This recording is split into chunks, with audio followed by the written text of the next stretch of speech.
له ونشهد أن لا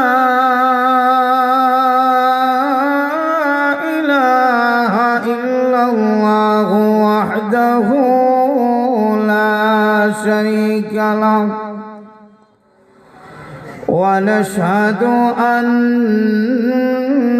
سيدنا وسندنا وحبيبنا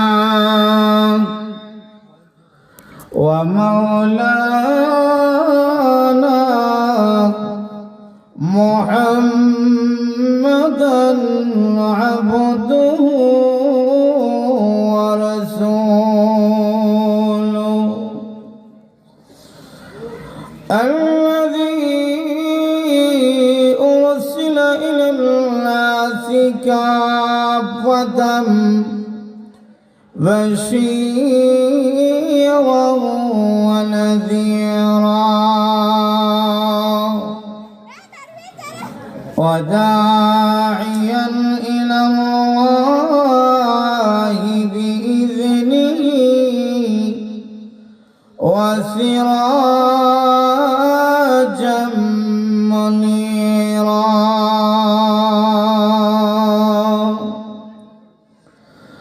أما بعد فقد قال الله تعالى في كلامه المجيد والفرقان الحميد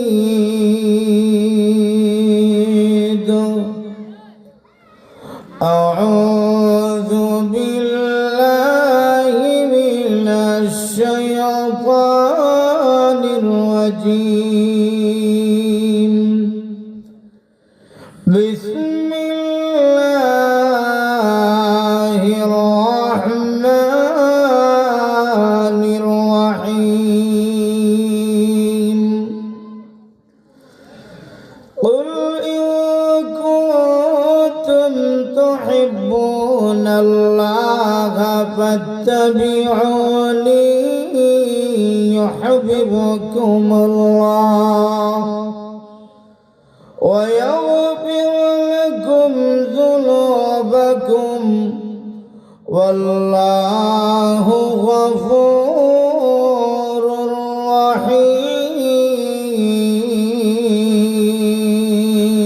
رحيم. عن أنس رضي الله تعالى عنه قال قال رسول الله صلى الله عليه وسلم لا يؤمن أحدكم حتى أكون أحب إليه من والده وولده والناس أجمعين.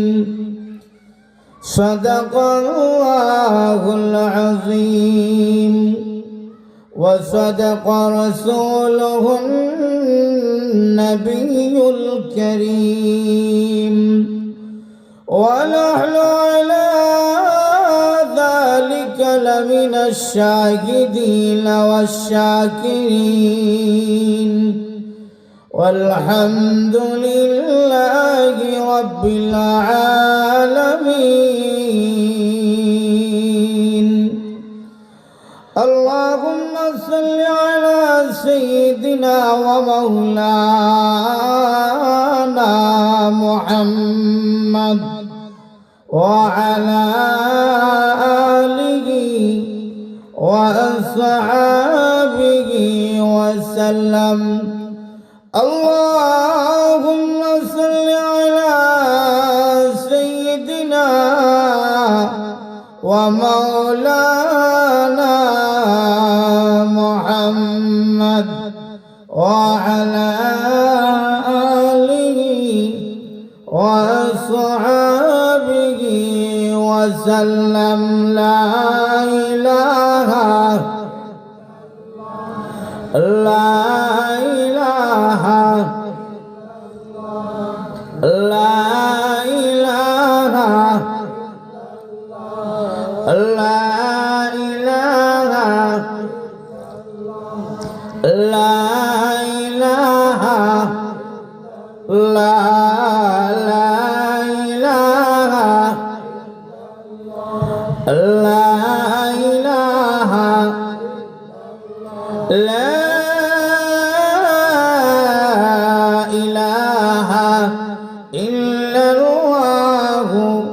মুহাম্মাদুর রাসূলুল্লাহ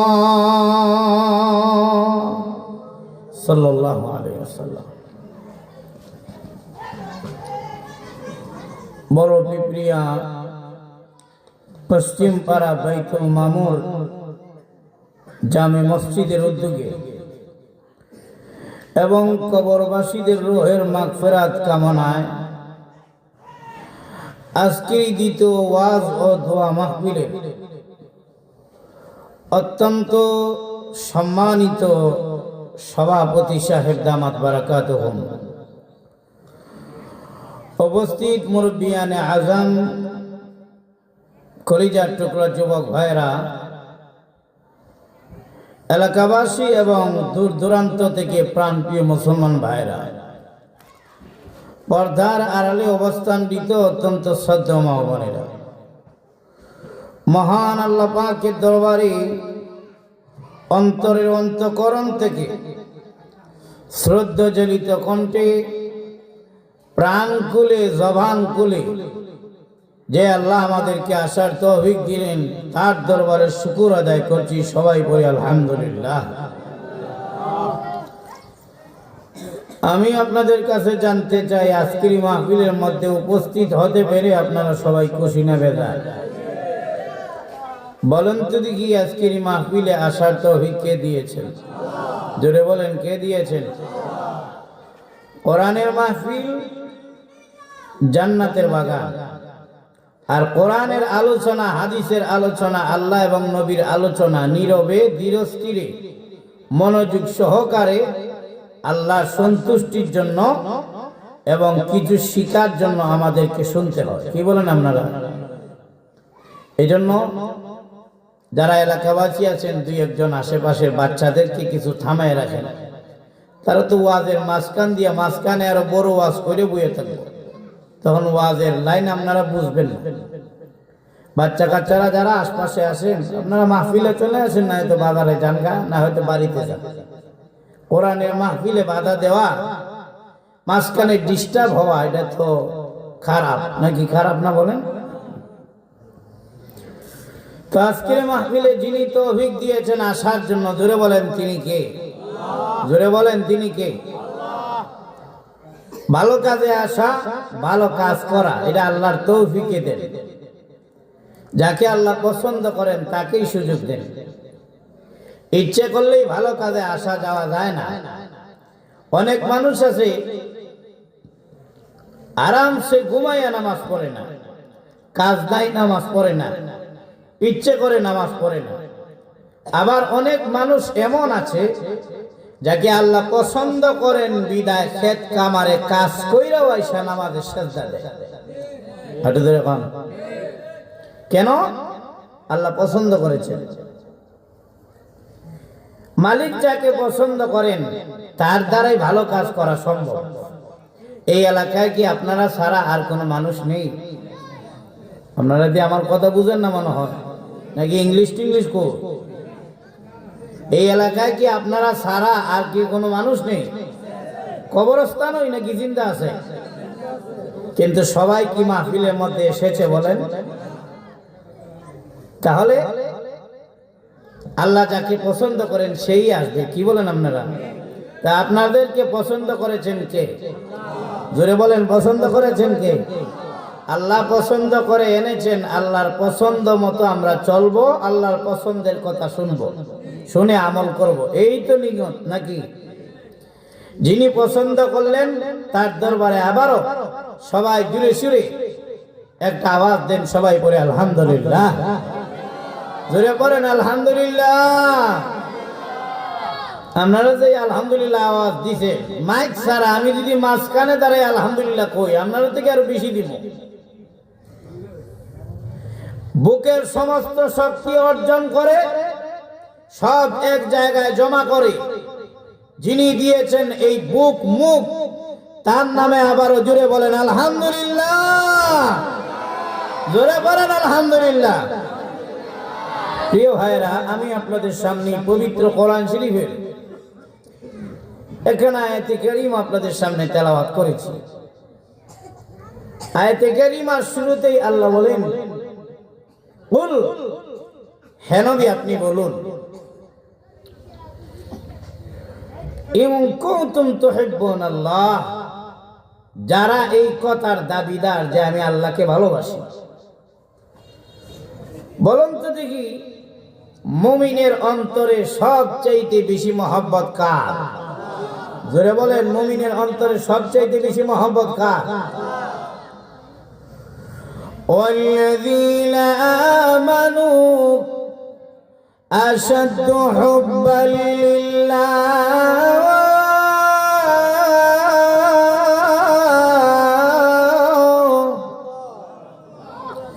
মুমিনের অন্তরে সবচাইতে বেশি মহব্বত কার? ওয়া মিনান নাসি মান ইয়াশরি নাফসাহু ইবতিগাআ মারদাতিল্লাহ।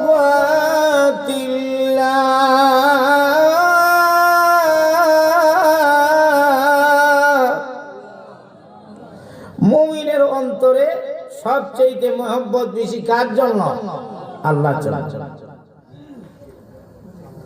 আমরা আল্লাহ তাআলাকে আমাদের জানের চাইতে, আমাদের জায়গার চাইতে, আমাদের জমির চাইতে, আমাদের ঘর বাড়ির চাইতে, টাকা পয়সার চাইতে, আমাদের স্ত্রীর চাইতে, মা বাবার চাইতে সবচাইতে বেশি মহব্বত আমরা আল্লাহকে করি কি করি না?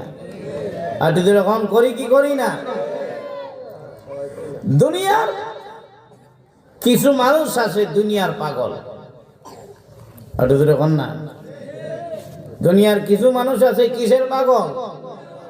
দুনিয়ার পাগল। কেউ আল্লাহ রাসূল বাদ দিয়ে দুনিয়ার পিছনে দৌড়াচ্ছে, দুনিয়ার টাকা পয়সা, রং তামাশা, নারী গাড়ি সব কিছুর পিছনে দৌড়াচ্ছে। সে কি আল্লাহর পাগল নাকি দুনিয়ার পাগল? আর এরকম না, কার পাগল? দুনিয়ার পাগল। দুনিয়াদার কিছু লোক থাকবেই, এটা স্বাভাবিক, বরং বেশিরভাগ মানুষ হলো দুনিয়াদার। আমার কথা বুঝলে হা না কইেন। দুনিয়ার বেশিরভাগ মানুষ কি? দুনিয়াদার, দুনিয়ার পাগল। আর অল্প মানুষ আছে যারা কার পাগল? আর এরকম না, কার পাগল? অল্প কিছু মানুষ আছে সারা শুধু আল্লাহর পাগল না, তারা শুধু আল্লাহর পাগল না, আল্লাহর জন্য প্রয়োজনে তারা জীবন দিতে রাজি। আর এরকম কিনা? সহ্য হয় না। আল্লাহর ইজ্জত হলো বড় ইজ্জত।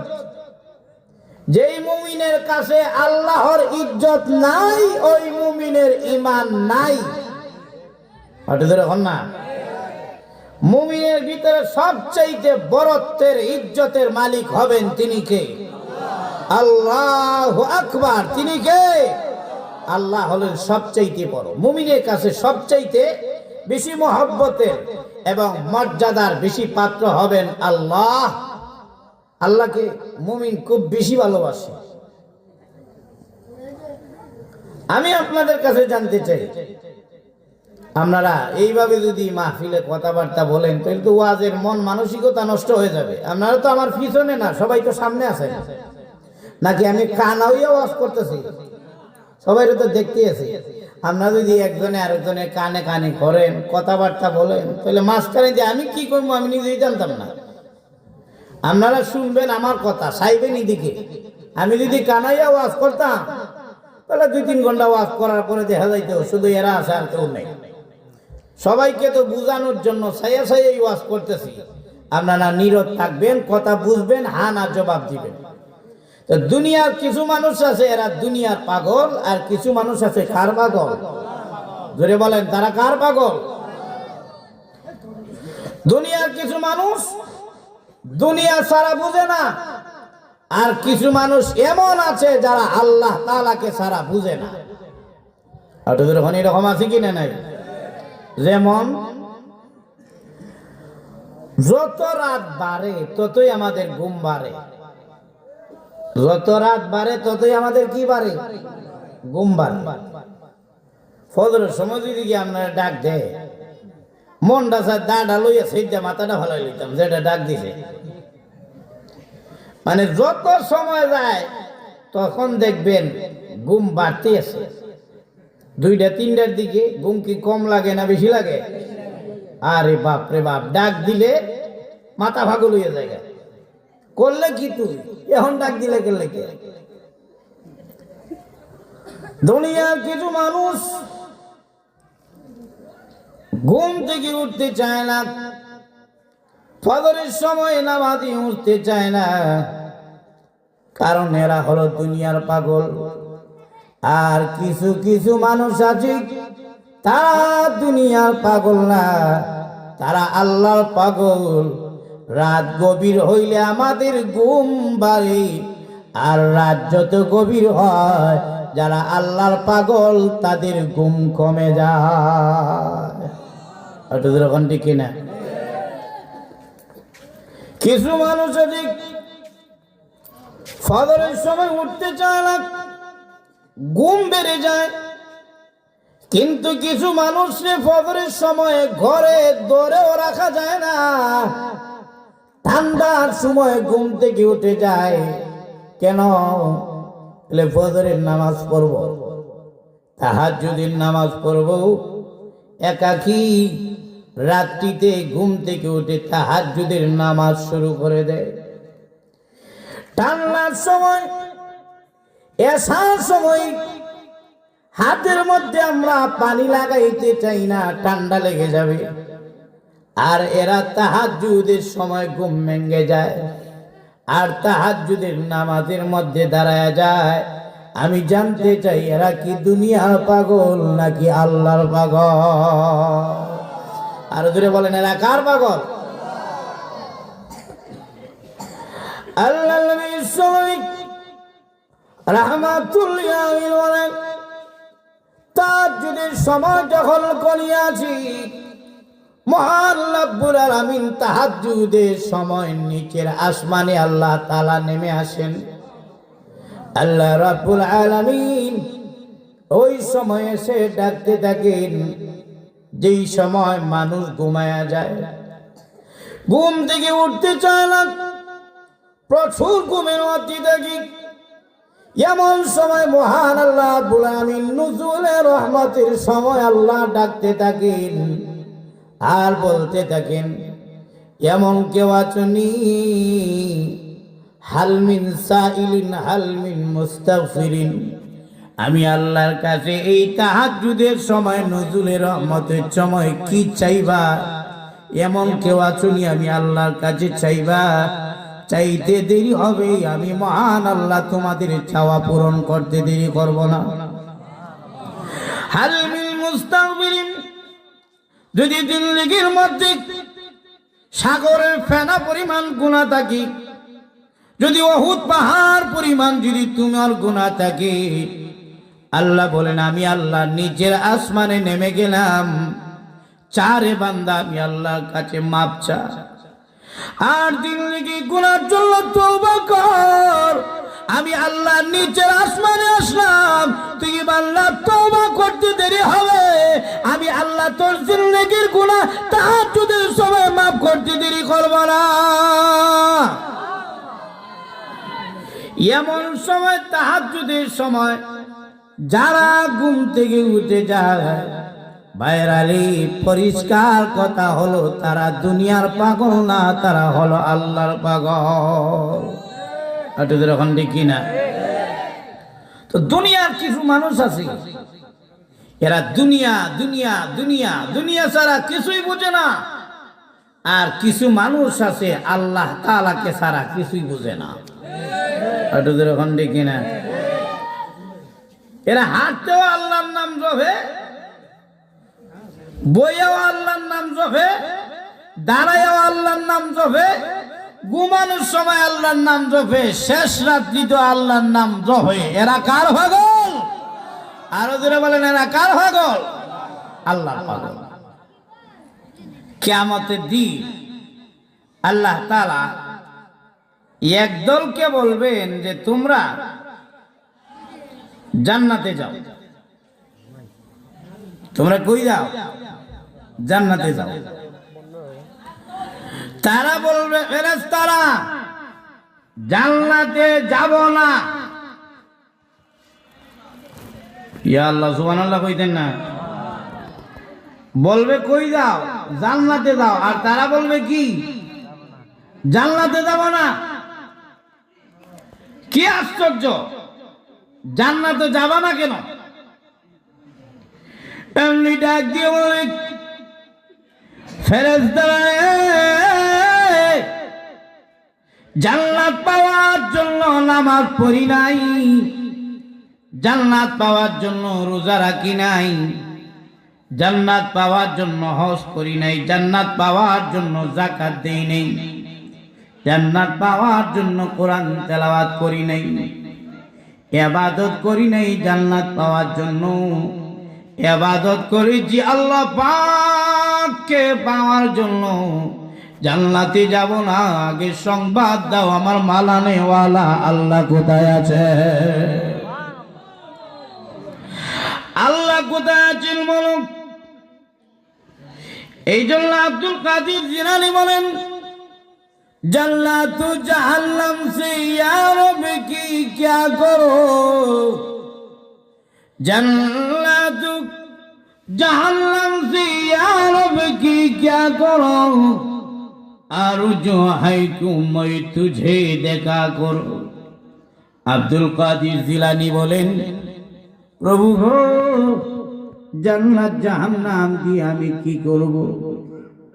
আমাকে জাহান্নামে দিও, কোনো অসুবিধা নাই, কিন্তু জাহান্নামে যদি দাও এমন জায়গায় দিও যেখানে থেকে আপনি মাওলাকে একটা নজর দেখা যায়। তারা কি দুনিয়ার পাগল না আল্লাহর পাগল? ওই দল বলবে না জান্নাতে যাব না।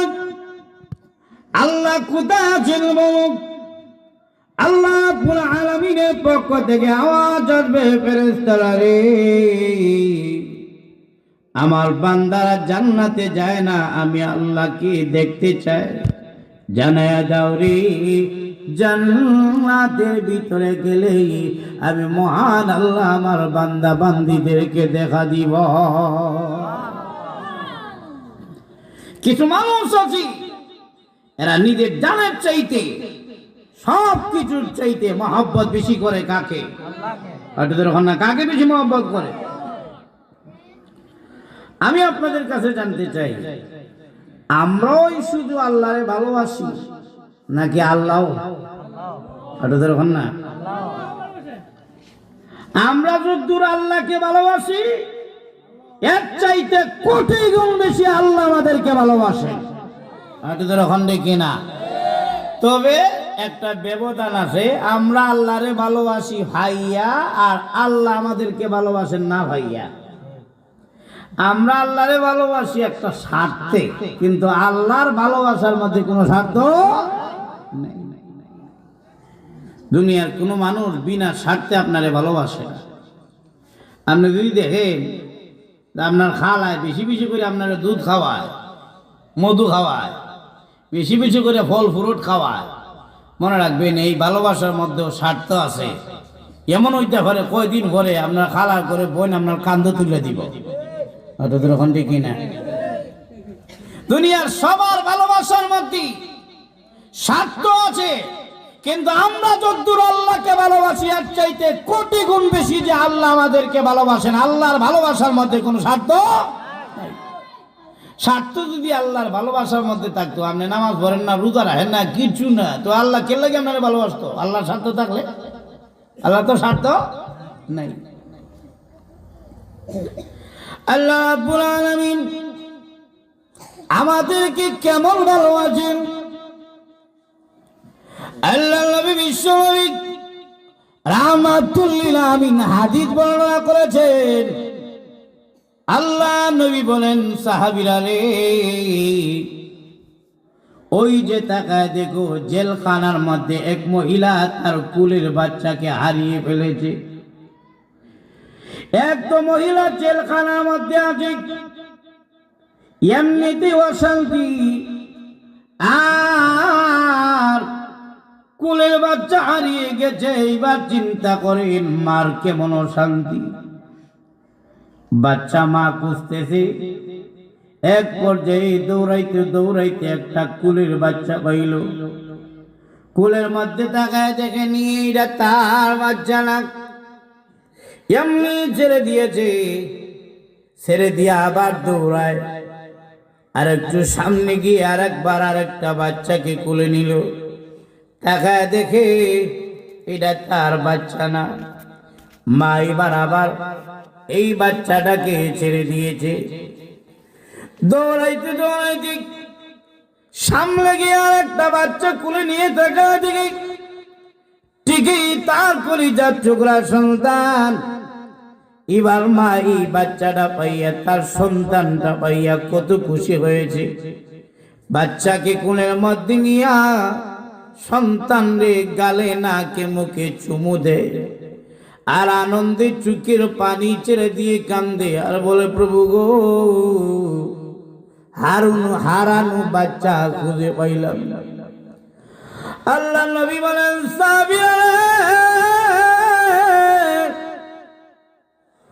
গর্ভধারণী মা, বাচ্চা হারামা, বাচ্চা পাইয়া কতটুকু খুশি হয়েছে ও সাহাবীরা, এটা কি ওয়াজ করে বোঝানো যাবে?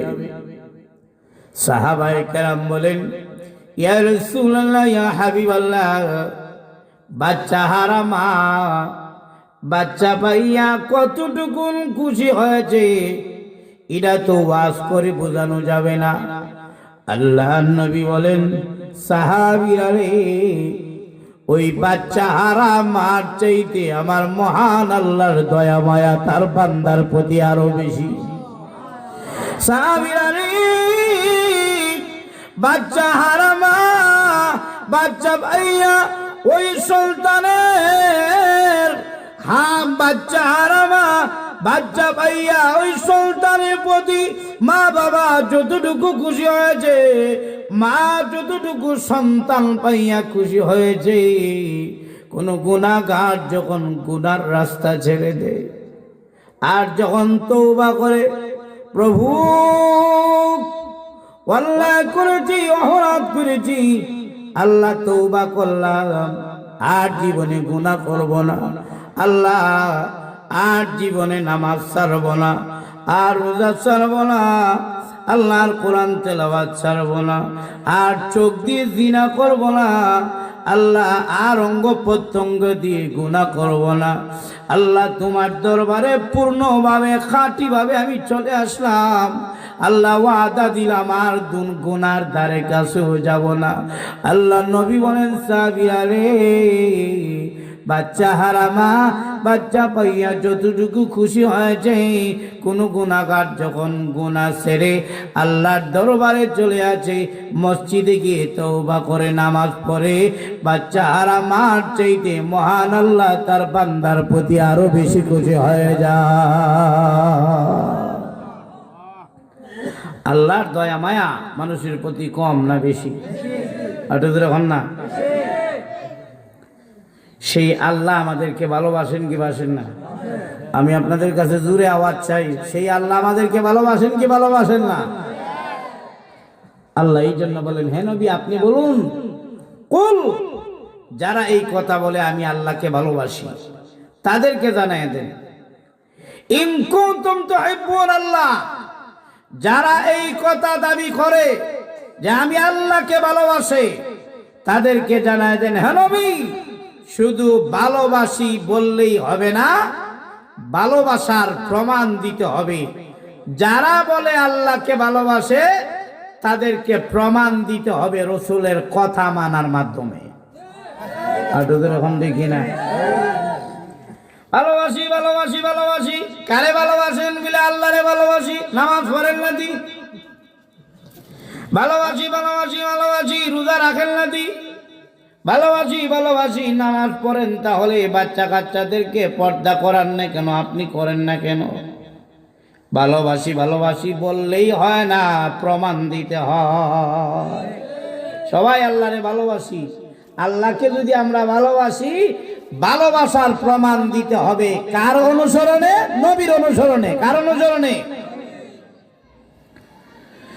এখন বুঝুন, নবীর অনুসরণ আপনি কেন করবেন? এর কারণ কি? আল্লাহ বলছেন ফাত্তাবিউনি, যারা আমি আল্লাহকে ভালোবাসো আমার নবীর অনুসরণ করো। নবীর অনুসরণ আপনি কেন করবেন? বলে আল্লাহর ভালোবাসার মধ্যে কোনো যেমন স্বার্থ নাই, নবী যে তার উম্মতরে ভালোবেসেছেন এর মধ্যেও কোনো স্বার্থ নাই। ইয়া আল্লাহ, এখন ঘুমাই গেছেন নাকি আপনারা?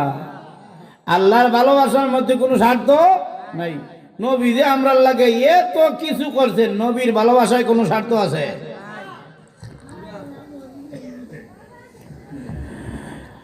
দুই নম্বর কথা হলো, আমরা একজন আরেকজনকে অনুসরণ করি। আল্লাহর নবীর অনুসরণের কথা বললেন, কেন বলছেন? বলে আমরা একজন আরেকজনের অনুসরণ করি কয়েকটা কারণে। এর মধ্যে একটা হইল গিয়া, সম্মানী মানুষের পিছনে সম্মানী মানুষের অনুসরণ আমরা করি। এখন দেখি না, বলে এলাকার মধ্যে সম্মানী কে দুনিয়ার জগতে? বলে আপনার এলাকার মধ্যে সম্মানী হলো গিয়ে আপনার মেম্বার।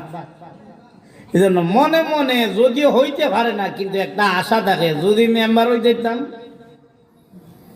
এরপরে কে? বলে চেয়ারম্যান। এই জন্য মনে মনে আকাঙ্ক্ষা থাকলেও না পারলেও মনে মনে চিন্তা করে যদি চেয়ারম্যান হইতে যেতাম। কেন? সম্মানী। এমপি হলে তার হয় নাই। সম্মানী মানুষের অনুসরণ মানুষ বেশি করে, আর যত বেশি মানুষ সম্মানী হয় তার সাথে লোক বেশি। আর এখন কিনা মেম্বারের পিছনে আছে কিনা নাই? চেয়ারম্যানের পিছনে, এমপির পিছনে, মন্ত্রীর পিছনে কম না বেশি? আরে বাপরে বাপ, মন্ত্রী হইল এলাকার একজন আর সামসা হইল 100 জন। আর এখন দেখি না কেন? সম্মানী মানুষের অনুসরণ করে। আমি আপনাদের কাছে জানতে চাই, নবীর চাইতে সম্মানী আর কে আছেন? আসতে কইলেন দি আপনারা। আল্লাহ সম্পর্কে আল্লাহ বলেন, আলহামদুলিল্লাহি রাব্বিল আলামিন।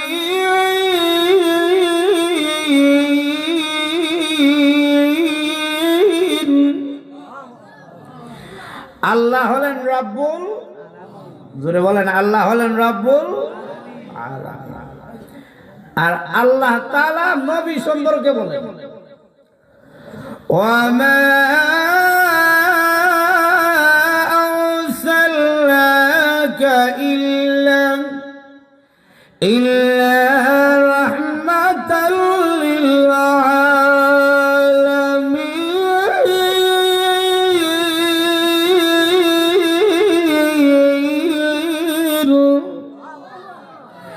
আল্লাহ হলেন রব্বুল আলামিন, আর আমাদের নবী হলেন রাহমাতুল লিল। আপনাদের হন রাহমাতুল লিল।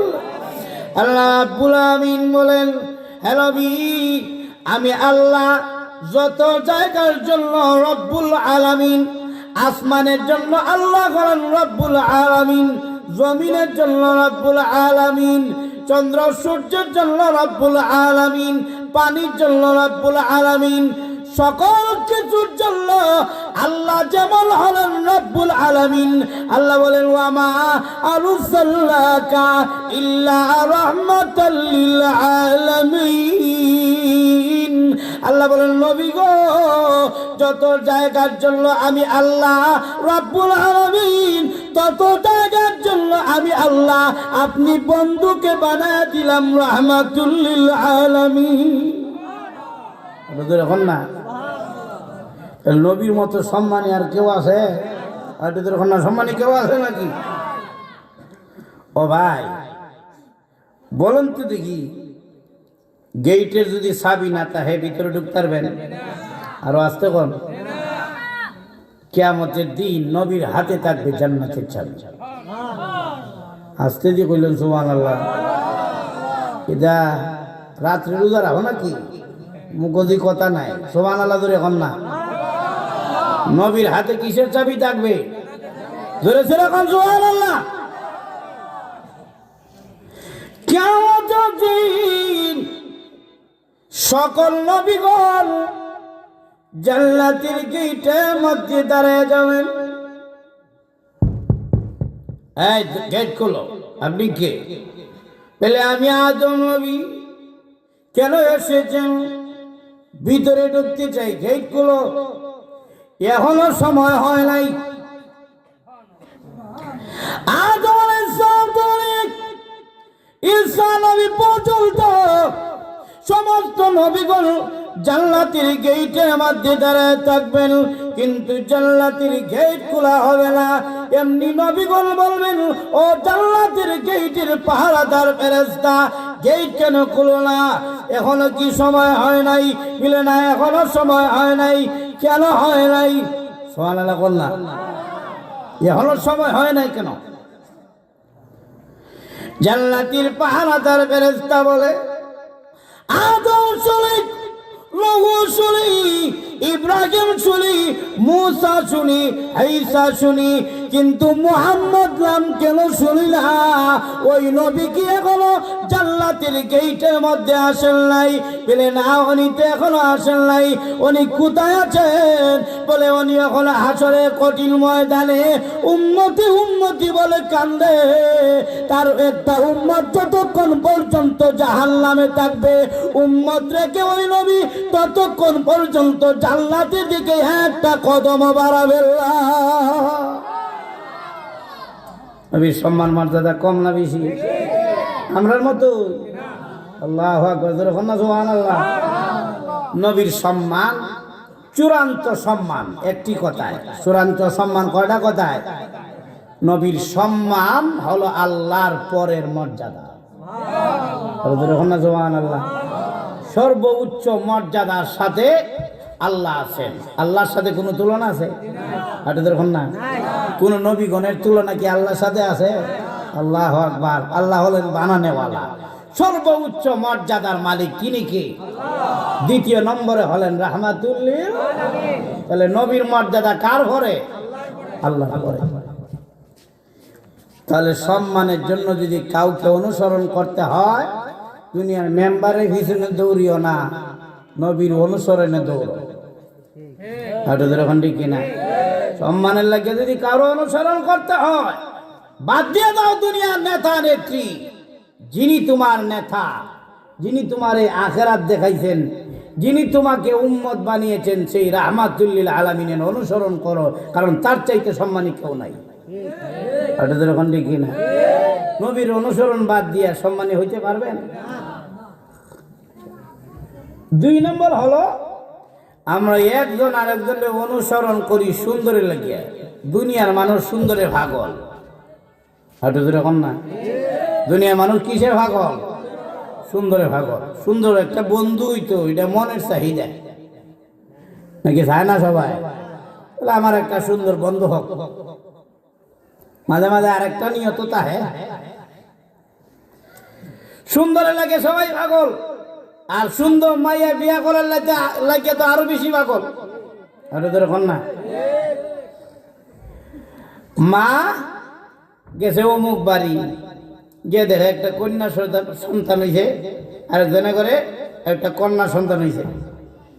দেখে কয় অন্যরা হোক, বলে কি মা, এটা কিন্তু তোমার সুন্দর হয়েছে, এটা কিন্তু আমার ফোলার লাগে নেব। আর ওদের ওখানে কিনা তারা এ বুঝায় কয়, অন্যদিকে ফিল্ডিং মাল্ডিং মারিস না, তোর লাগে দেখে লাগছে। আর ওদের ওখানে কিনা সুন্দরের জন্য সবাই পাগল। আমি জানতে চাই আপনাদের কাছে, নবীর চাইতে সুন্দর আর কে আছে? আপনাদের ওখানে আর কেউ আছে? ইউসুফ নবী,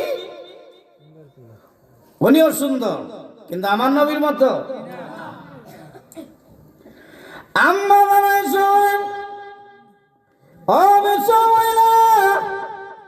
ইউসুফ নবীর দিকে তোমরা তাকায় পড়েছিলে, কি দেখলাম? উনি লাগে ফেরেশতা। কি কইছে? ফেরেশতা। ওরে বাপ রে বাপ, এত সুন্দর। উনি হলো ফেরেশতা।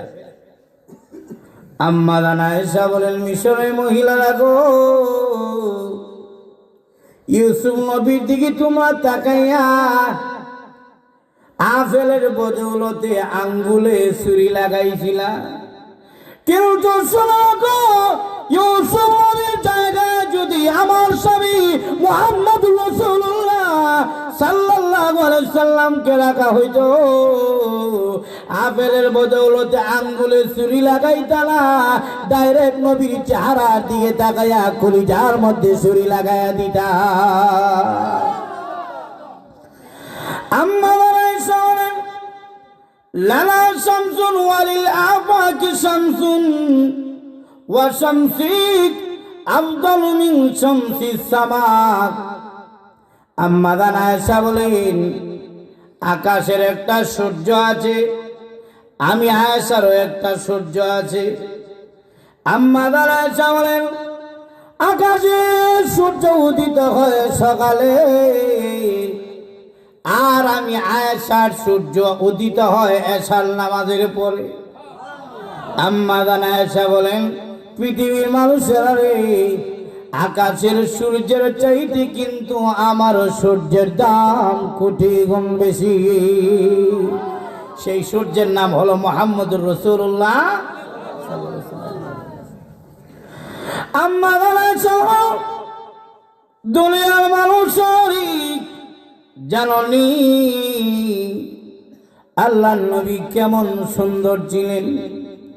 অন্ধকার ঘরের মধ্যে যদি নবীজি আসতেন, রাত্রের অন্ধকারে আমার ঘরে কোনো আলো নাই, কোনো বাতি নাই, কোনো ন্যাম নাই, কোনো কবি নাই, অন্ধকার ঘরের মধ্যে যখন নবীজি আমার ঘরে আসতেন, আল্লাহর নবীর চেহারায়, আল্লাহর নবীর চেহারা আলোতে আমার ঘরটাই এমন ভাবে আলোকিত হতো, নবীজির চেহারার সামনে একটা সুইয়ের ছিদ্র দিয়া সুতা ঢুকাইতে আমি আয়েশার কোনো অসুবিধা হতো না।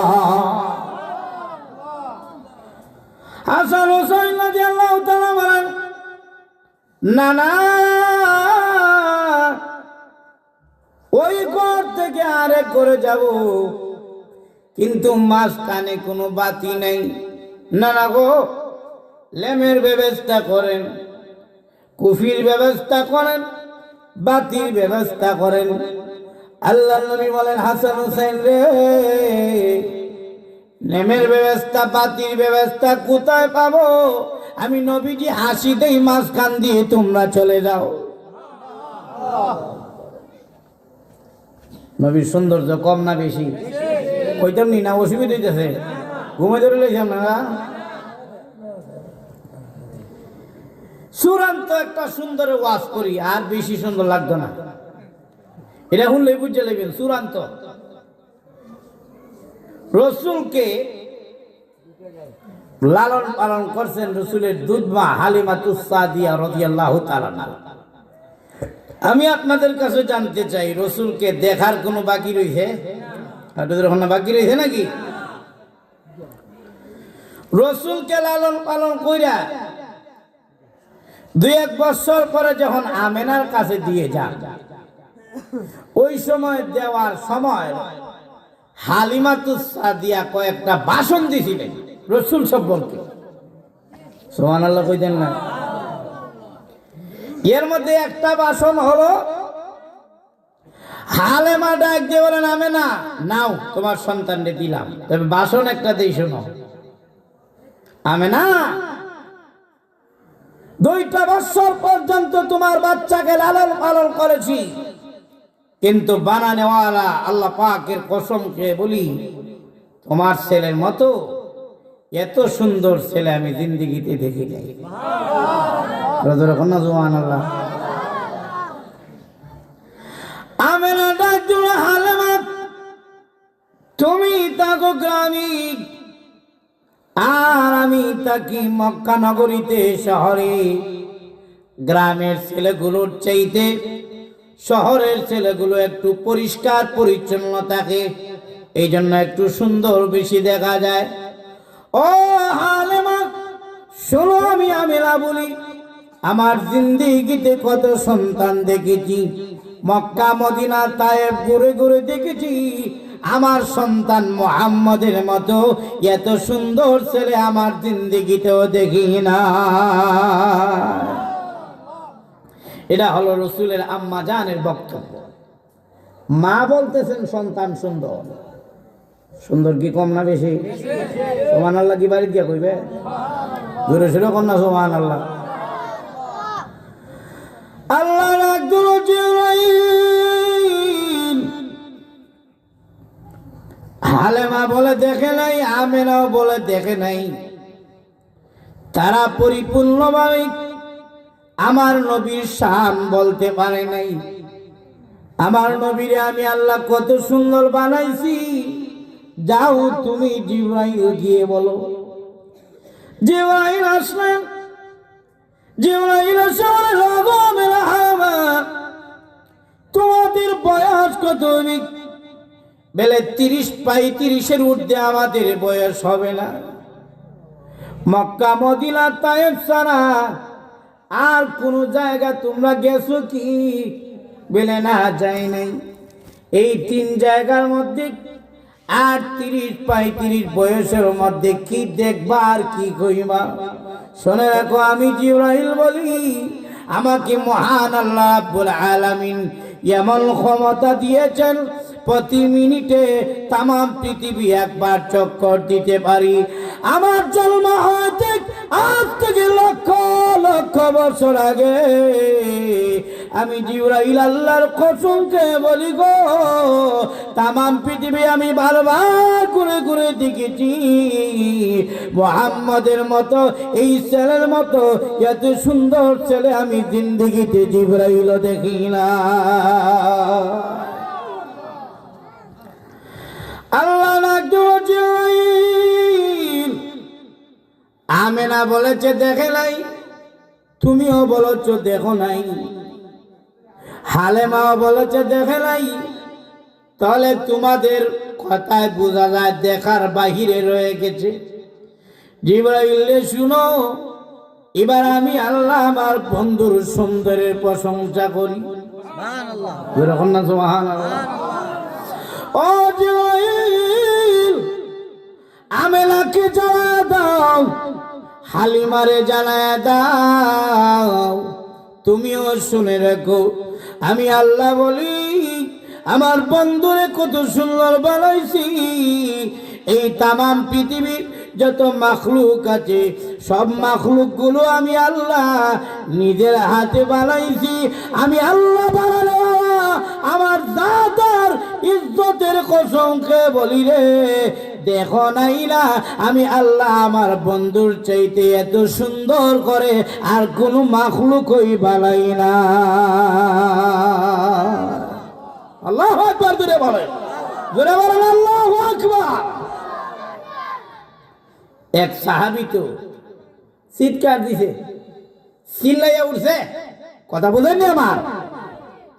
কিয়ামত হয়ে গেছে রে, কিয়ামত হয়ে গেছে। সুবহানাল্লাহ কই না, মহিলারা শুনে লইব, জোরে হন না সুবহানাল্লাহ। কি হয়ে গেছে গা? কিয়ামত হয়ে গেছে। আরে জোরে হন না, কি হইছে? কিয়ামত হয়ে গেছে।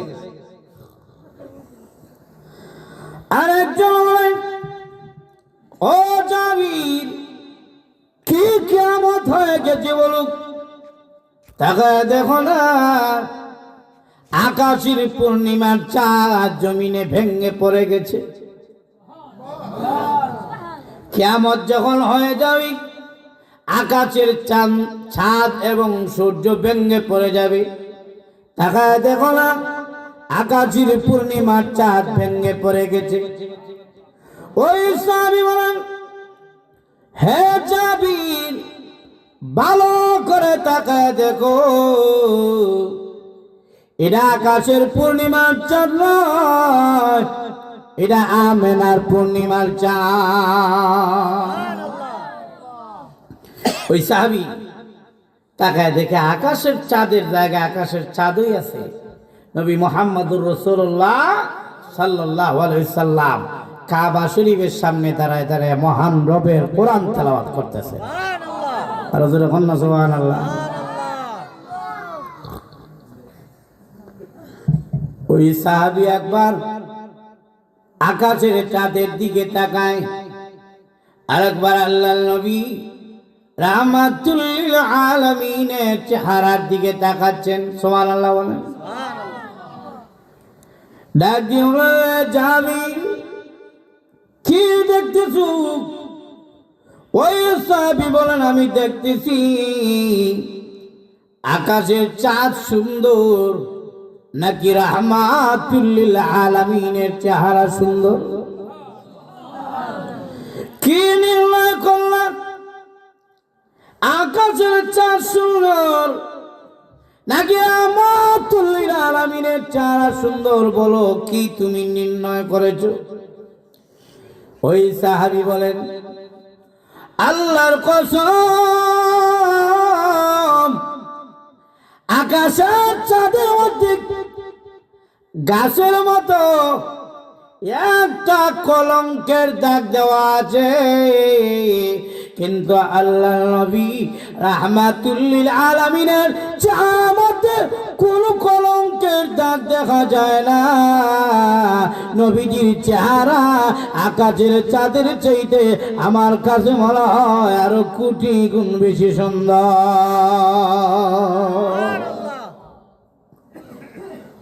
সুন্দরের জন্য যদি কাউকে অনুসরণ করতে হয়, নবীকে অনুসরণ করো।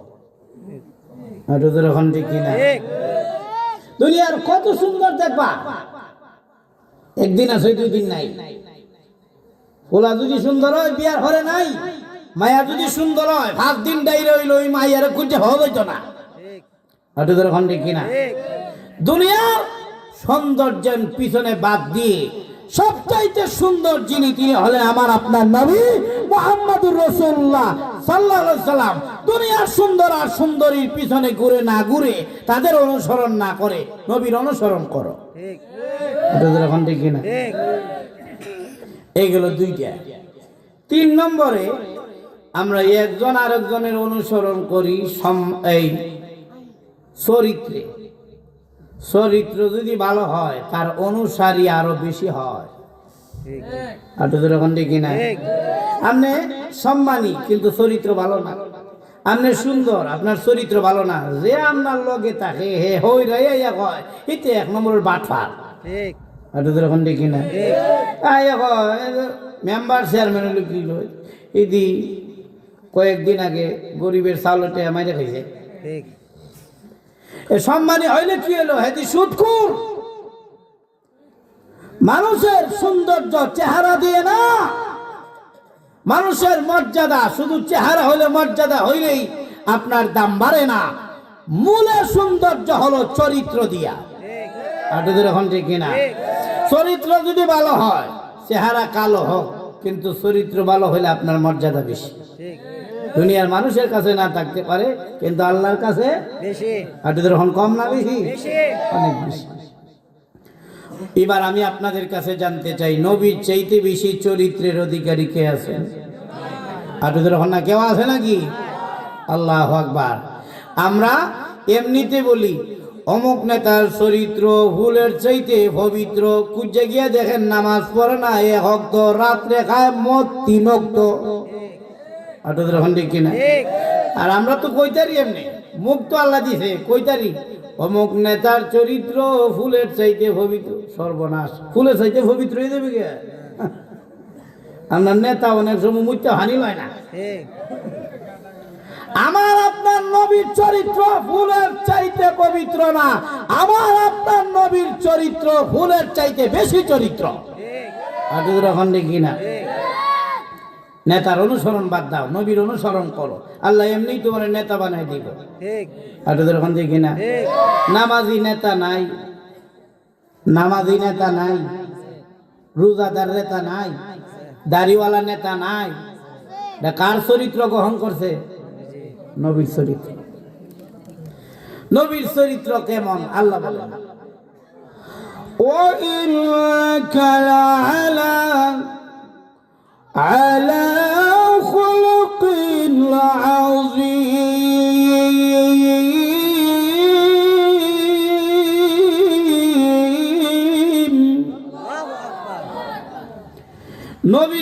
চরিত্র সাধারণ চরিত্র না, মিডিয়াম চরিত্র না, উফরের চরিত্র না, আল্লাহ বলেন মহান চরিত্র। সুবহানাল্লাহ। ও ভাই, আমরা কাছে যদি কোনো মানুষ আয়ে ভালোই তো, ভালো না হইয়া আরো নষ্ট হইয়া যায়। যার কাছে যাই এর কাছেই দিলুম। আর ছোট ছোট বাচ্চারা যখন নবীর কাছে যাইতো, রসুলের ব্যবহারে মুগ্ধ হইয়া মা বাবার কথা ভুলে যাইত। সুবহানাল্লাহ।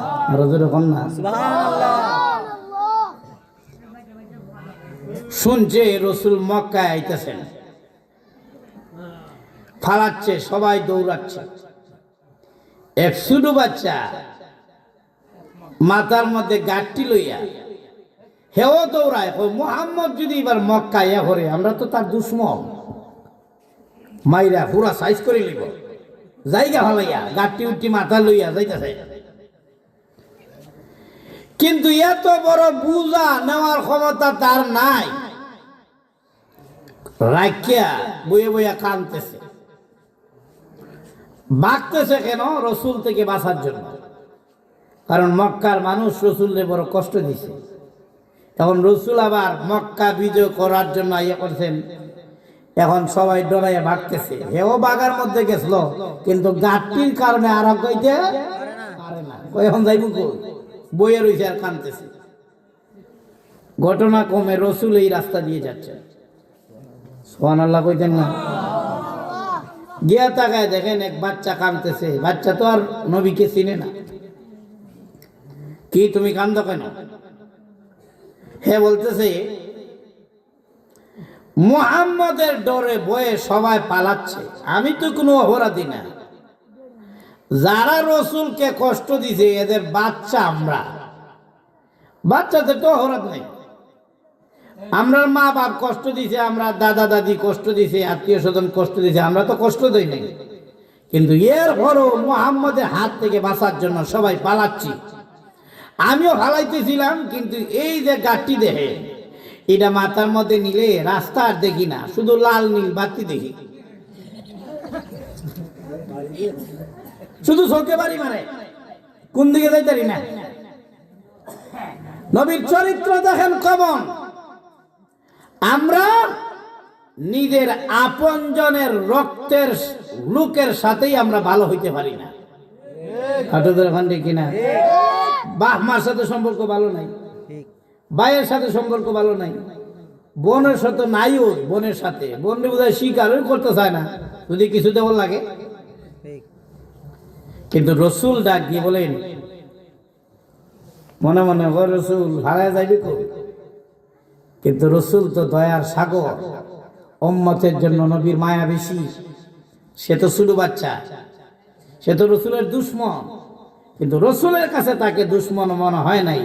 রসুল ডাক দিয়ে বলেন, তুমি যখন নিতে পারতেছো না, গাঁটটিটা আমার মাথায় দাও, আমি তোমার গন্তব্য স্থানে নিয়ে পৌঁছায় দেই। না রসুল মাথায় নিলেন, নিয়া ওই পাহাড়ের চূড়ায় নিয়ে গেলেন গন্তব্য স্থানে। নিয়ে বলেন, এবার ঠিক আছে? জি ঠিক আছে, আমার আত্মীয় স্বজন এসে নিয়ে যাবে। রসুল চলে গেছেন গাঁটটি দিয়ে। বন্ধুর গাঁটটি নাকি দুশ্মনের গাঁটটি? দুশ্মনের। আত্মীয় স্বজন বলে, আরে তুই কেমনে এলি? এত বড় বুঝা কে তোমাকে এনে দিল? ছোট বাচ্চা ডাক দিয়ে বলে, একজন লোক এনে দিছে, কোনো পারিশ্রমিক নেয় নাই, মিলে না, কোনো কিছু গ্রহণ করে নাই, কিছু দিতে হয় নাই তাকে, সে গ্রহণ করে নাই। এমন যুগেও সাহায্য করে বিপদে। লোকটা দেখতে কেমন? আবার ওই লোককে চিনি না, কিন্তু আল্লাহ কসমকে বলি, তার চেহারা এত সুন্দর, মনে হয় আকাশের সূর্যের কাছে, আকাশের সূর্যের চাইতেও তার চেহারা বেশি সুন্দর। শোনেন, যতক্ষণ তার কাছে ছিলাম আপনাদের কথা ভুললেই গেছিলাম। সুবহানাল্লাহ জোরে বলেন। বাবা ডাক দিয়ে বলে, তাহলে তো লোকটা দেখার দরকার কেমন? ছেলে তো চিনে না, কিন্তু বাপে তো চিনে। এটা যেরকম না, সে গিয়ে তাকায় দেখতেছে, বাবা দেখতেছে মুহাম্মদ সাল্লাল্লাহু আলাইহি সাল্লাম হেঁটে হেঁটে যাচ্ছে। সুবহানাল্লাহ। কিরে দুশমনদি বাড়ির কাছ থেকে আইয়া জায়গা,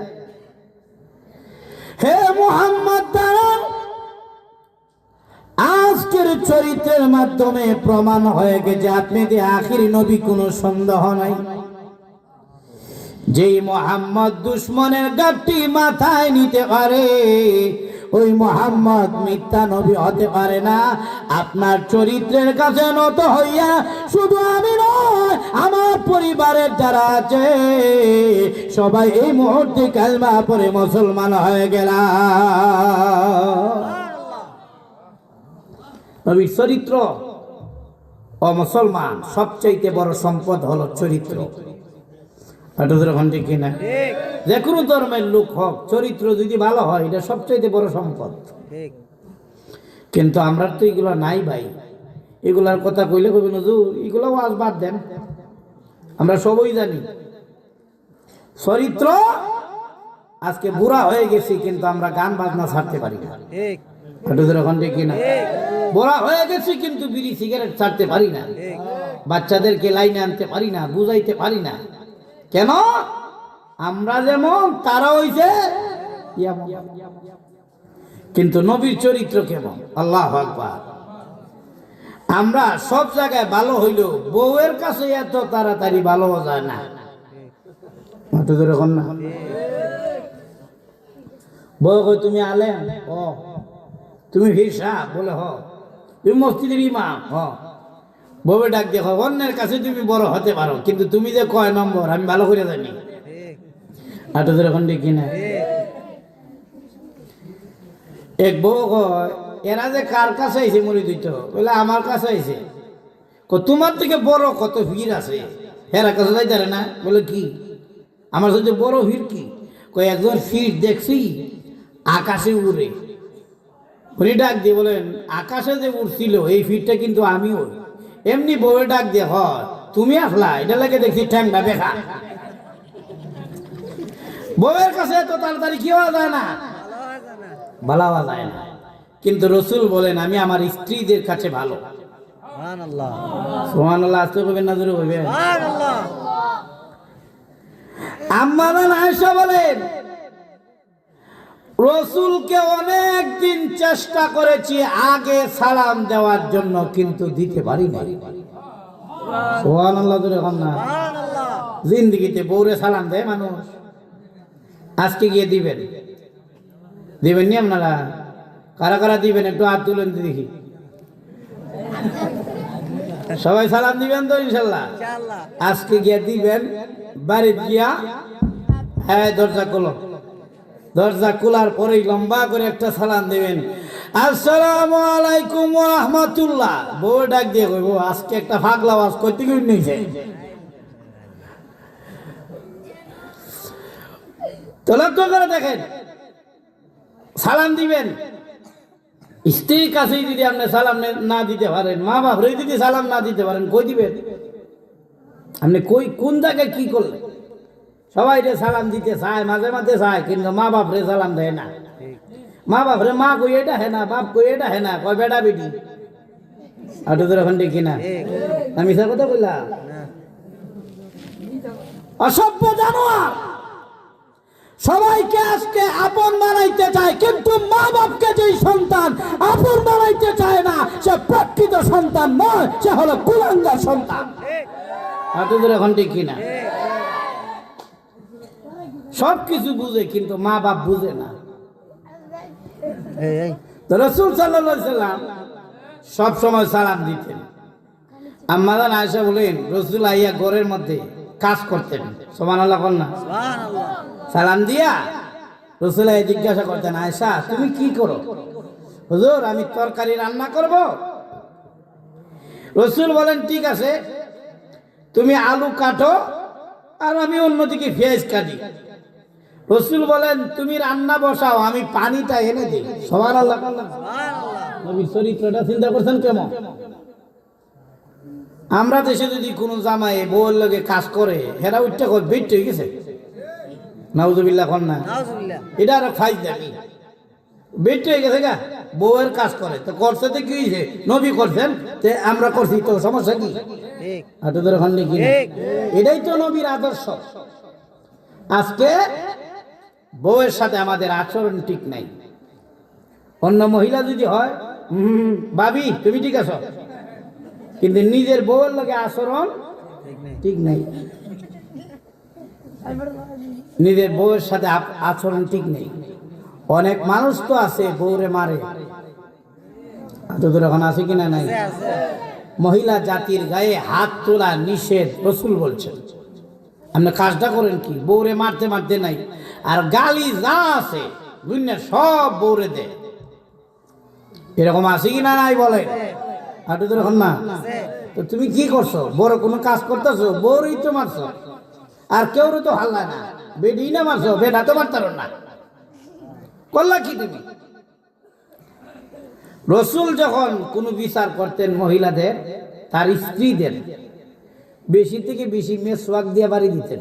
সুবহানাল্লাহ কদ্দুর লাগছে, আর আমনে চুলো দইরা টাইনা হেসরাইয়া বাইরে নিয়া মুড়াইয়া জুতা দিয়া ঝাড়ু দিয়া বাইরা। আপনাদের ওখান থেকে কিনা আসেনি বউ ফিডন্যা মানুষ এরকম সব এলাকাতে আছে কিনা নাই? বউরে মারে এরকম লোক আছে কিনা নাই? কারা কারা মারছেন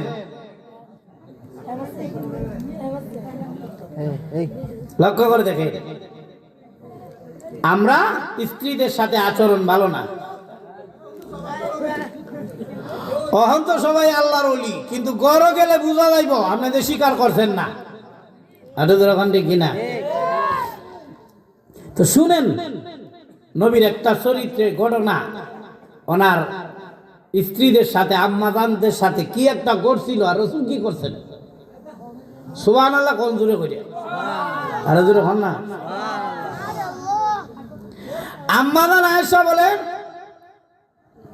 রসুলের চরিত্রটা এত বেশি শুনো, রসুল পৃথিবী থেকে বিদায় হওয়ার পরে তাবেঈ কয়েকজন গিয়ে জিজ্ঞাসা করছেন, রসুল পৃথিবী থেকে বিদায় হওয়ার পরে কয়েকজন গিয়ে জিজ্ঞাসা করছেন আম্মাজান আয়েশাকে, কাইফা খুলুকুহু, রসুলের চরিত্র কেমন? আম্মাজান আয়েশা বলেন, আফালা তাকরাউল কুরআন, তোমরা কি কোরআন শরীফ পড়ো নাই? বলে হ্যাঁ পড়ছি তো। আম্মাজান আয়েশা বলেন, খুলুকুহুল কুরআন, 30 পারা কোরআনেই হলো নবীর চরিত্র। সুবহানাল্লাহ, আর জোরে কোন না। কোরআনে যা আছে রসুলের মধ্যে তা আছে, আল্লাহ যা নিষেধ করেছেন তা রসুলের মধ্যে নাই। তারা ডাক দিয়ে বলেন, আম্মাজান আমরা তো এইভাবে বুঝবো না, একটু বুঝায় বলেন, একটা ঘটনা দিয়ে বুঝায় বলেন। শুনতে রাজি আছে? আম্মাজান এসে বলেন, তাহলে শুনো, একদিন আমিও খানা পাক করতেছি, হাফসা রাদিয়াল্লাহু তাআলা না, উনিও খানা পাক করতেছেন, তৈরি করতেছেন, রসুলকে খাওয়াবেন। দুজনের নিয়ত হইল রসুলের আজকে আগে খাওয়াইতাম। বরং তো দেখি দুইজন কি একসাথে আগে খাওয়ানো সম্ভব? না, সম্ভব নাকি? নামাজের মধ্যে ইমাম সাহেব যখন বলেন আল্লাহু আকবার, সবাই আমরা যাই রুকুতে, কোন তো দেখি সবাই তো নিয়ম হইল একসাথে যাওয়া, কিন্তু সব মুসল্লি কি একসাথে যায়? যাইতারে সবাই একসাথে, আগে পিছনে একটু ব্যবধান হয়। দুজন নিয়ত করছেন আজকে হয়তো রসুলের আগে, রান্না একসাথে শেষ হইলে না খাওয়াইবেন আগে, সবাই তো দুজন রান্না করতেছে। আম্মাজান আয়েশা বলেন, একটা আগ্রহ ছিল যে নবীকে খাওয়াবো, আর রসুলও এইভাবে বইয়ে রয়েছেন বিছনার মধ্যে, এলান দিয়া যায় খাওয়া লইয়াও, খানা লইয়া শোকাইয়া। রসুল দৃশ্যটা দেখতেছেন, দুজনের আগ্রহ রসুলকে খাওয়াবেন আগে। আগ্রহটা কম না বেশি? বেশি। আপনারা এলাকায় যদি কোনো বুজুর্গ আয়া করে, তখন দেখবেন সিরিয়াল লাগিয়া জায়গা হুজুরে খাওয়াইতো, হুজুর আপনি কিন্তু আমার বাড়িতে খাইয়েন, মুতুল্লি গিয়া ডাক দিয়ে হুজুর আপনি আমার বাড়িতে খাইয়েন, সেক্রেটারি আপনি আমার বাড়িতে খাইয়েন, আর একজন ডাক দিয়ে হুজুর না আপনি আমার বাড়িতে খাইয়েন। সবার বাড়িতে একলগে খাওয়া সম্ভব না। আম্মাজান আয়েশা এবং হাফসা দুজন নিয়ত করছেন যে আজকে আগে খাওয়াবো রসুলকে, কিন্তু তা তো সম্ভব না। রসুল দেখতেছেন হাফসা রাদিয়াল্লাহু তাআলা আনহা ওনার খানাটা আগে হয়ে গেছে। ওনার খানাটা কোন সময় গেছে? আগে হয়ে গেছে। আর 1 মিনিট পরই আম্মাজান আয়েশার খানাটা হয়ে যাবে। আম্মাজান আয়েশা বলেন, হাফসা তুমি আমার আগে খাওয়াইলিবা নবীরে? আমি নিয়ত করছিলাম খাওয়াইতে দিতাম না। সুবহানাল্লাহ না, ভালোবাসা নবীর জন্য। যখন খানা লইয়া যান আম্মাজান হাফসা, আম্মাজান আয়েশা গিয়া সুজা গিয়া একটা ধাক্কা দিলেন। ধাক্কা দেওয়ার পরে খানা গেছে একদিকে, রুটি গেছে একদিকে, তরকারি গেছে একদিকে, প্লেট ভাঙ্গা 2 টুকরা। ইয়া আল্লাহ, এই দৃশ্যটা রাসূল দেখতেছেন। ধাক্কার সাথে সাথে রুটি গেছে একদিকে, তরকারি গেছে আর একদিকে, আর প্লেট ভাঙ্গা কয় টুকরা? 2 টুকরা। আর এই দৃশ্যটা কিন্তু রাসূল ছায়া ছায়া দেখতেছেন। বলুন তো দেখি, যদি আমরা এলাকার জামাই হইতো, তার হেসার গারো না উঠিয়া মাথা উঠে গেল নে, আটু দূরে এখন না উচ্চা করলে গালিটা তো খতম দিল নে, আর উচ্চাই করলে নে, আরে এমন কাজটা কেমনে করলে? তোরে 3 তালাক, তোর মারে 3 তালাক, হারলে বাপরেও দেয়। আটু দূরে এখন দেখি না। কিন্তু রাহমাতুল লিল আলামিনের চরিত্রটা তো এমন ছিল না। আম্মাজান আয়েশা বলেন, আমি তো মায়া মহব্বতে আবেগে খানাটা ধাক্কা দিয়া ফালাই লইলাম, কিন্তু এখন তো আমি কাঁপতেছি ডরাইয়া। না জানি এখন আল্লাহ কি বিচার করে, এই জন্য আমি কাঁপতেছি। এমনি আল্লাহ নবী রাহমাতুল লিল আলামিন, দেখেন নবীর চরিত্রটা কেমন। আল্লাহ নবী আসলেন, এসে ডেকে ডেকে বলেন, আয়েশা কাজটা কিন্তু তুমি ভালো করো নাই। তাও এই কথাটা বলছেন হাসি দিয়া। আয়েশা কাজটা কিন্তু তুমি ভালো করো নাই, প্লেট ভেঙে ফেলেছ, খানা ফালাইয়া দিছ। প্লেট যে বাংলা জরিমানা লাগাইয়া দিলাম, একটা প্লেট কিন্তু জরিমানা লাগাইলাম, তুমি হাফসারে দিবা। এটাই হলো তোমার বিচার। আম্মাজান আয়েশা বলেন, যেই কাম করছি রাসূল তো মাথার মধ্যে বাড়ি দিয়ে আমার মাথা ভাঙবার কথা, কিন্তু রাসূল দেখা যায় প্লেট জরিমানা লাগায় বলেন বিচার শেষ। ওই সময় আমি বুঝতে পারলাম নবীর মতো চরিত্র এই দুনিয়াতে আল্লাহ আর কাউকে দেন না। আর আম্মাজান হাফসা রাদিয়াল্লাহু তাআলা তিনি কাঁদতেছেন। আল্লাহ নবী বলেন, হাফসা তুমি কান্দো কেন? আম্মাজান হাফসা বলেন, ওগো নবীজি, কান্নার কারণ হলো আমার তো উদ্দেশ্য ছিল আপনাকে আগে খাওয়াবো, কিন্তু খানা যে পড়ে গেল, আপনাকে তো আগে খাওয়াইতে পারলাম না। এই বেতায় আমি কান্দি। লক্ষ্য করে দেখেন আল্লাহ নবী কেমন চরিত্র ছিল। আল্লাহ নবী রাহমাতুল লিল আলামিন জমিনের মধ্যে, মাটির মধ্যে বইসা গেলেন। যেই রুটি এবং গোশত পড়ে গিয়েছিল, নবীজি নিজে হাত দিয়ে মুখের মধ্যে ঢুকাচ্ছেন আর খাচ্ছেন, আর বলতেছেন, হাফসা কান্দো না, তোমার তো উদ্দেশ্য ছিল আমাকে আগে খাওয়ানো, আমি তো খাচ্ছি। এবার আমি প্লেটে খাই নাকি কলা পাতায় খাই নাকি মাটি থেকে তুলে খাই, এটা তো আমার ব্যাপার। আল্লাহু আকবার বলে বলেন, বলেন তো দেখি এমন চরিত্র নবী ছাড়া আর কারো আছে? আপনাদের এখন আর কারো আছে নাকি? এই জন্য আল্লাহ রাব্বুল আলামিন বলেন, ও দুনিয়া মানুষ, তোমরা যারা এই কথা বলো আমি আল্লাহকে ভালোবাসো, ভালোবাসো বললেই হবে না। আল্লাহ বলেন, ফাত্তাবিউনি, আমার নবীর অনুসরণ করো। আমাদের ভিতরে নবীর অনুসরণ নাই, নামাজ নাই, রোজা নাই, সালাম নাই, কালাম নাই, কিছুই আমাদের ভিতরে নাই। এখন দিয়ে হা না কর না, বিপদ হয়ে পড়তো নাকি? কিছুই নাই না। এখন যদি আবার কইয়া লাই নামাজের কথা, কিছুই নাই। কিন্তু আগেকার যুগে যারা ছিলেন তারা নবীর জীবনীর সাথে তাদের জিন্দেগি মিলাতেন। সুবহানাল্লাহ বলেন। যেমন হাকিমুল উম্মত মুজাদ্দিদে মিল্লাত শাহ আশরাফ আলী থানভী রাহমাতুল্লাহ আলাইহি, উনি যাচ্ছেন মুরিদের বাড়িতে খানা খাওয়ার জন্য। যেতে যেতে ওনার স্ত্রীকে সাথে নিয়ে গেছেন। যাওয়ার সময় মাঝখানে একটা খোলা মাঠ পাইলেন। ডাক দিয়ে বলেন, স্ত্রী, ওই যে খোলা মাঠ দেখা যায়, চলো না এই মাঠের মধ্যে একটু দৌড় দেই। ডাক দিয়ে বলেন, স্বামী, এত বড় আলেম হইয়া এই মাঠের মধ্যে কেন দৌড়াবেন? থানভী বলেন, কোনো কিছু বলবো না, পরে বলবো। দুজন প্রতিযোগিতা করলেন, দৌড়ের প্রতিযোগিতা। এখন দেখা গেল সামনে একটা দাগ দিলেন, দুজন দৌড় দিলেন পিছন থেকে। দৌড়ের প্রতিযোগিতায় স্ত্রী সামনে চলে গেছেন, স্বামী পিছনে পড়ে গেছেন। স্ত্রী ফাঁস হয়ে গেছেন, স্বামী আশরাফ আলী থানভী পিছনে পইরা ফেল হয়ে গেছেন। স্ত্রী মনে মনে খুশি, আজকে জামাই রে হারাই লইলাম। সুবহানাল্লাহ কন্যা। মনে মনে খুশি হইয়া মুরিদের বাড়িতে খানা খাওয়ার জন্য গেলেন।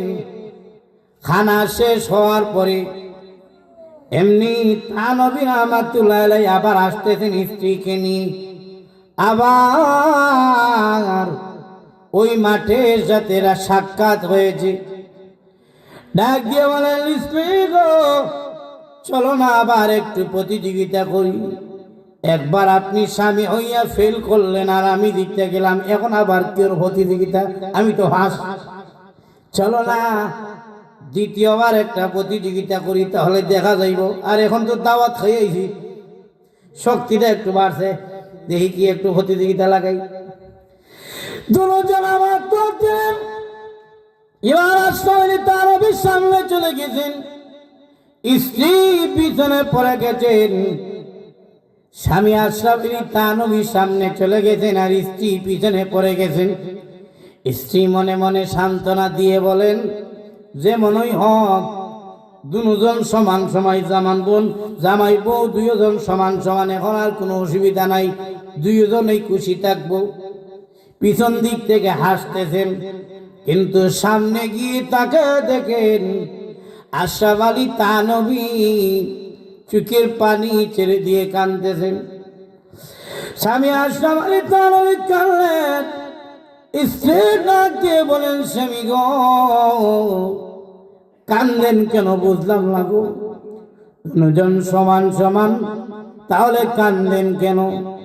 ডাক দিয়ে বলেন, স্ত্রী গো, কান্নার কারণ আছে।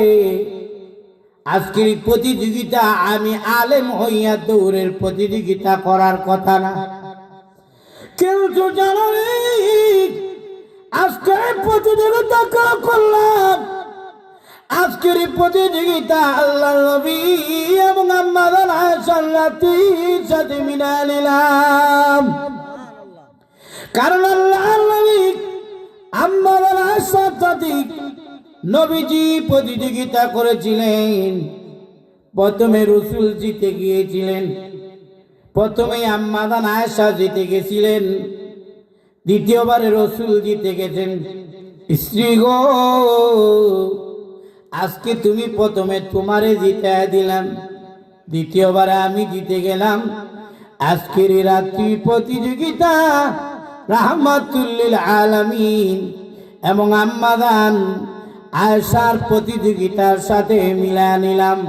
কিয়ামতের কঠিন ময়দানে আল্লাহ যদি জিজ্ঞাসা করেন তা নবী, আমি আল্লাহ বলেছি ফাত্তাবিউনি, আমার নবীর অনুসরণ করার জন্য, ওয়া আতিউল্লাহ ওয়া আতিউর রাসূল, আমার নবীর অনুসরণের কথা বলেছিলাম। রে নবী, বলো দেখি তোমার জিন্দেগীর মধ্যে কি আছে যা আমার নবীর সাথে মিলাইছো?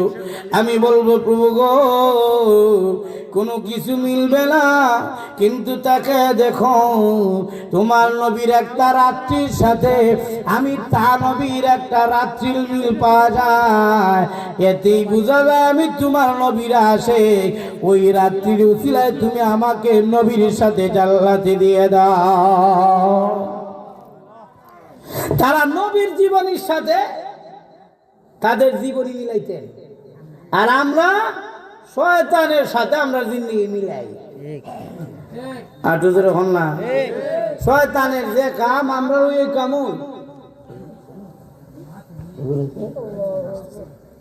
শয়তানের যে কাম ওই কামে আমরা। একজনই জিজ্ঞাসে, ও শয়তান তোমার মতো আজায় কেমন? শয়তানে কয় আমার মতোই তুইলে সর্বপ্রথম কাজ করতে হইব, নামাজ হইল না। নামাজ যদি না করো তুমি শয়তান হয়ে যাবে। ইয়া আল্লাহ, এই গুণটা আমরা ভিতরে আসেনি দেখি, গুণ না বোধ গুণ। আর কি বলে, আরেকটা কাজ হইলো বেশি বেশি মিছা কথা কইবে। বেশি বেশি মিছা কথা আর নামাজ না পড়লে আমি শয়তান তুমি হওয়া লাগতো না, তুমি মানুষ শয়তান। আর তোদের হন দেখি না, বলেন তো দেখি এই দোষ আমরার ভিতরে আছে কিনা নাই? মিলাইতে আসলাম আমরা জিন্দেগি নবীর সাথে, আর আমরা জিন্দেগি নামাজ রোজা না কইরা আর বেঈমানি কইরা আমাদের জিন্দেগি মিলাই আমরা শয়তানের সাথে। আর তোদের হন দেখি না, সালাম নাই, কালাম নাই, কিছু নেই। ও মুসলমান আবার জিজ্ঞাসা দিদি কেউ ইমান আসেনি? ফাঁকা ইমানদার বলুন তো দেখি, এরকম মানুষ আছে কিনা নাই? তোমার ইমানটা কেমন? তাবা দিয়া কয় ইমান বড় শক্ত। ইমান শক্ত না বুক শক্ত বুঝলো? বুঝা যায় না, এরকম দেখি না। সালাম নাই, নবীর সুন্নত নাই, সুন্নত নাই। আজকে মুসলমান সমাজ এমন হয়েছে, আজকে ভাত খাইতে গেলে কোন দোয়া পড়তে হয় জানে না। এখন দেখি না, সুন্নত জানে না, শেষ করবার সময় জানে না, মসজিদে ঢুকতে গেলে দোয়া পড়তে হয় তা জানে না, ডান ভাই ঢুকতে হয় তা জানে না, বের হতে হয় ডান ভাগ দিয়ে, কুন্ডা দিয়ে এই বাম পা দিয়া, এরপরে বাথরুমে ঢুকার সময় বাম পা দিয়ে ঢুকতে হয়, ডান পা দিয়ে বের হতে হয়। দোয়া তো আর জানোই না, সালাম তো আর নাই, ওই মিটে গেছে গা। এখন দেখি না, আগে মুরব্বী দেখলে সালাম দিত, এখন দেখি না সবাই কথা আসসালামু আলাইকুম ওয়া রাহমাতুল্লাহ, আর এখন মুরব্বীর কাছে মেস খুঁজে বিড়ি খাইতো। আর এখন দেখি না